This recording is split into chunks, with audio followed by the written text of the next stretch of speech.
कर दी गई है।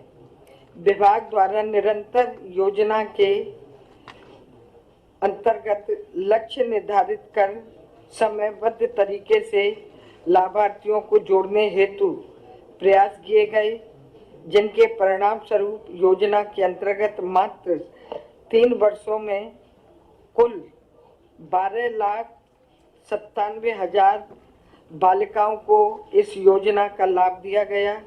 इसके बारे में आज महिला एवं बाल विकास विभाग द्वारा 100 दिन में प्राप्त की गई जो उपलब्धियां आपके साथ जो साझा कर रही हूं, उसकी ही आपको ये जानकारी दी जा रही है। नई सरकार के गठन के साथ ही अप्रैल से जून के मध्य 100 दिवसों में किए जाने वाले कार्यों को नियोजित रूप में करने हेतु लक्ष्य निर्धारित किए गए थे और हमारा उद्देश्य था कि हम ऐसे लक्ष्य बनाएं जो लाभार्थियों को सीधे तौर पर लाभान्वित करें। विभाग के अधिकारियों को मैं बधाई देना चाहती हूं कि उन्होंने इन लक्ष्यों को समय से पहले पूर्ण किया है। मैं मीडिया को संबोधित करते हुए सरकार की महिलाओं के मुद्दों के प्रति संवेदित है। हमारी सरकार महिलाओं को मुद्दों के प्रति संवेदित है और विपरीत परिस्थितियों में भी जीवन यापन कर रही महिलाओं का हर संभव सहायता पहुंचाने हेतु प्रयासरत है। विगत 3 माह में 50,000 ऐसी महिलाओं को चिन्हित किया गया जो 18 वर्ष से ऊपर थीं और किन्हीं कारणों से अपने पति की मृत्यु उपरांत निराश्रित महिला की श्रेणी में आ गईं। ऐसी सभी महिलाओं को पेंशन देने की कार्रवाई पूर्ण कर ली गई है। इस योजना के अंतर्गत मैं आपको थोड़ा सा पीछे का बता रही हूँ कि 2016-17 में लाभार्थी महिलाओं की संख्या 17,31,000 थी, जो वर्ष 22-23 में बढ़कर 31,50,000 हो गई है। और अभी 3 माह में जब मैंने चार्ज लिया था तो 31 लाख थी, अब 50,000 इन 3 माहों में इन लाभार्थियों की संख्या बढ़ गई। मतलब इतना हमें अपनी बहनों को इसमें जोड़ा है। अधिक से अधिक पात्र महिलाओं को योजना से जोड़ने हेतु लाभार्थी की वार्षिक आय सीमा बढ़ा के 2 लाख रुपए की, आयु की अधिकतम सीमा जो थी उसको भी हमने समाप्त किया, जिससे हर बहन को इसका लाभ मिल सके, जिसके फलस्वरूप हमारी सरकार के कार्यकाल में 14,19,000 नई महिलाओं को जोड़ा गया। योजना के अंतर्गत पेंशन की धनराशि को 500 से बढ़ा के 1,000 किया गया प्रतिमाह।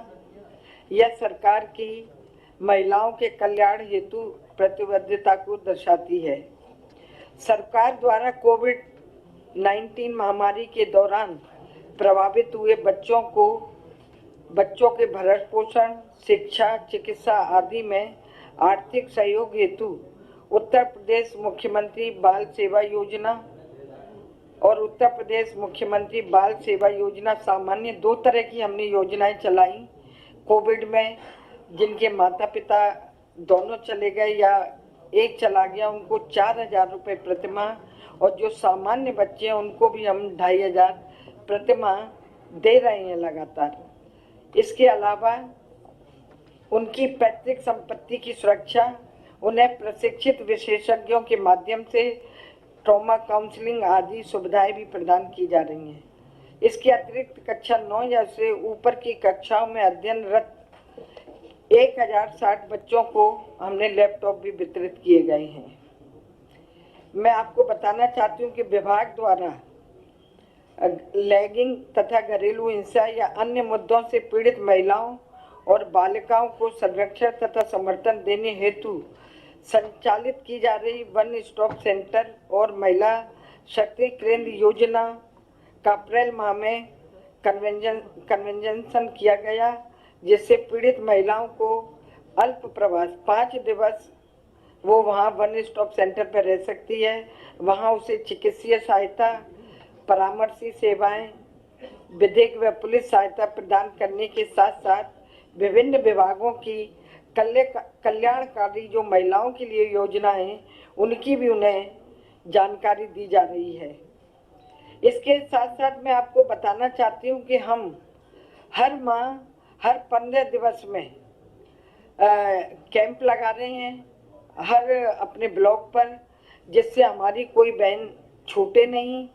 अगर उसे पेंशन उसे नहीं मिली है तो वो पेंशन की श्रेणी में आ जाए, और ऐसी बहनें हमने जोड़ के उनके पति की मृत्यु उपरांत पेंशन योजना में 7,972 महिलाओं को जोड़ा है अभी 3 महीने में। उत्तर प्रदेश मुख्यमंत्री बाल सेवा योजना में 760 और उत्तर प्रदेश बाल सेवा योजना सामान्य के लगभग 1725 नवीन आवेदन पत्र भी हमने भरवाए हैं। इसके अलावा सुमंगला कन्या योजना में भी हमने लगभग 17,596 बच्चियों को लाभान्वित किया गया है, जिन्हें समय समय पर आपको मिल जाएगा। हम उनको दे रहे हैं, जन्म पर दे रहे हैं 2,000 रुपये, वो दूसरे में होगा इस तरह के। हाँ, उनको सुमंगला कन्या योजना बालिका के जन्म पर 2,000 रुपये, बालिका के 1 वर्ष तक पूर्ण टीकाकरण पर 1,000 रुपये, कक्षा प्रथम में बालिका के प्रवेश पर 2,000, कक्षा 6 में बालिका के प्रवेश पर 2,000, कक्षा 9 में बालिका के प्रवेश पर 3,000 और 10वीं और 12वीं उत्तीर्ण करके स्नातक डिग्री लेने पर उसे या 2 वर्षीय डिप्लोमा लेने पर ITI जो भी डिप्लोमा ले 5,000 रुपये उसको दिए जाएंगे। इस तरह की हमारी सरकार बेटियों की और निराश्रित जो बहनें हैं या नारी शक्ति मिशन में जो महिला स्वावलंबी बनना चाहती है सबके लिए महिला कल्याण के द्वारा ये कार्य किए जा रहे हैं। इसी प्रकार किशोर न्याय बोर्ड के माध्यम से बाल कल्याण समितियों में नवनियुक्त 525 सदस्यों के प्रशिक्षण का लक्ष्य भी पूर्ण कर लिया गया है। 18 वर्ष से कम आयु के समस्त बच्चों के संरक्षण, देखभाल, पुनर्वास आदि में बाल कल्याण समिति तथा किशोर न्याय बोर्ड की बहुत महत्वपूर्ण भूमिका रहती है, इसलिए उनका प्रशिक्षण भी जरूरी था। इसलिए हमने उनका 525 जो सदस्य हैं इनके उनका प्रशिक्षण भी करा दिया है।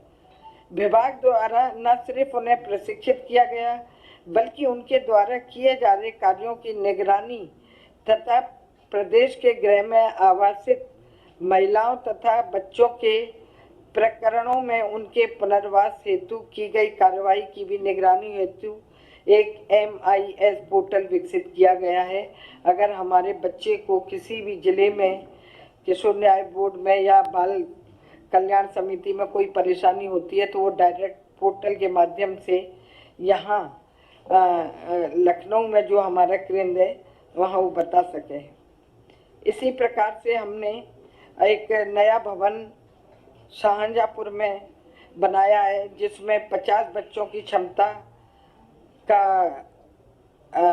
उनका भार है, वो 50 बच्चों तक को उसमें रख सकते हैं और वो संचालित हो रहा है।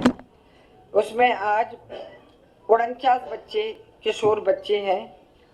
राजकीय संप्रेषण गृह में कानून से संघर्षरत 18 वर्ष से कम आयु के बच्चों को आवासित किया जाता है, बल्कि उसमें जितने भी बच्चे हैं वो 18 साल से कम उम्र के हैं और वो संचालित है। ये अभी हुआ है शाहजहाँपुर में नया एक हमने बनाया है। इसके अलावा पुष्टाहार के बारे में भी मैं बता दूं, ये तो हमारी महिला कल्याण की योजनाएं थी। विधवा पेंशन हम दे रहे हैं जो 500 से 1,000 की है।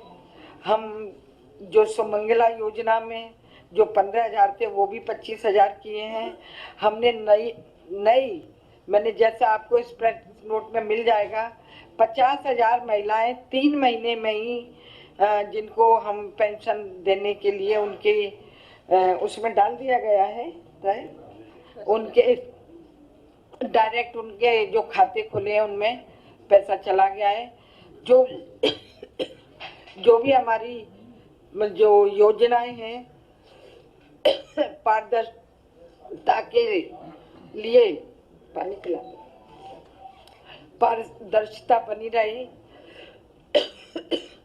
लगातार उनके खाते में पैसा जाता है। रखा तो था पानी।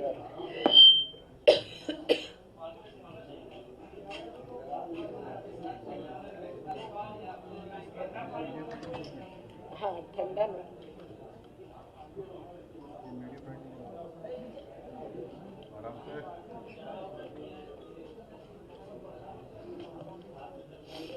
ये सारी योजनाएं हम महिला कल्याण से चला रहे हैं। बच्चियों को कोविड में जिनके माता पिता चले गए उनके लिए, जो महिलाएं हमारी प्रताड़ित होती हैं जिन्हें घर से निकाल दिया जाता है उनके लिए वन स्टॉप सेंटर के माध्यम से हम ये सारी योजनाएं चला रहे हैं। इसके साथ साथ मैं अब बाल पुष्टाहार के विषय में थोड़ी सी आपको जानकारी दे दूं। आप लोगों को इसके विषय में तो बता दिया है, इनका पत्र ये बांट दिया है, प्रेस नोट आप सबको मिल गया है जी। इसी प्रकार बाल विकास एवं पुष्टाहार की जो हमारी योजनाएं चल रही हैं, जो 2 अक्टूबर 1975 से भारत सरकार के द्वारा 0 से लेकर 6 वर्ष की आयु तक के बच्चों के लिए उनके विकास की आवश्यकताओं, स्वास्थ्य व पोषण की देखभाल के लिए ये शुरू की गई थी। ICDS की योजनाएं हैं ये। इसके हम अपने आंगनबाड़ी केंद्रों के माध्यम से ऐसी 6 सेवाएं जिसमें अनुपूरक पुष्टाहार, शाला पूर्व शिक्षा मतलब प्री एजुकेशन, जब स्कूल नहीं जाता बच्चा उससे पहले उसकी शिक्षा, उसका टीकाकरण, स्वास्थ्य सेवा, पोषण एवं स्वास्थ्य शिक्षा दी जा रही है। विभाग द्वारा 6 माह से लेकर 6 वर्ष तक की आयु के बच्चों को गर्भवती व धात्री महिलाएं, गंभीर रूप से कुपोषित बच्चों और 11 वर्ष से 14 वर्ष तक की स्कूल न जाने वाली किशोरियों को लाभान्वित किया जा रहा है। 100 दिन की जो हमारी योजना है उसमें प्रदेश के आंगनबाड़ी केंद्रों में 0 से लेकर 6 वर्ष के बच्चों हेतु प्री स्कूल किट जिसमें खिलौने हैं और लर्निंग एड है उसका वितरण किया गया है। उसके सारे फोटो यहाँ लगाए हैं हमने, जो आपको जानने में आसानी रहेगी। और इसकी जो उपलब्धि है, पहले तो मैं जो प्री किट में हमने रखा है मैं थोड़ा सा बता देती हूँ।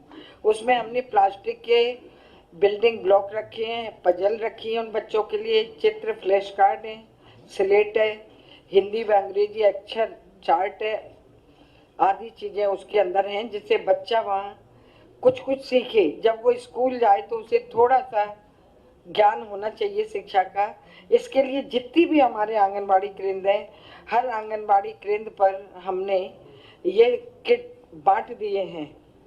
वित्तीय वर्ष जो हमारा 22-23 है, प्रदेश के 31 जनपदों में आंगनबाड़ी केंद्रों पे बच्चों को ये किट बांट दिए गए हैं और जो शेष 44 बच्चे थे उनमें भी लगातार ये बांटे जा रहे हैं, कार्रवाई पूर्ण हो रही है। इसके अलावा हम आंगनबाड़ी केंद्रों पर 3 साल से 6 वर्ष के बच्चों के लिए ECCE सामग्री जिसमें एक्टिविटी बुक है, पहल है, गतिविधि कैलेंडर है। एक्टिविटी बुक में बच्चे ड्राइंग कर सकते हैं।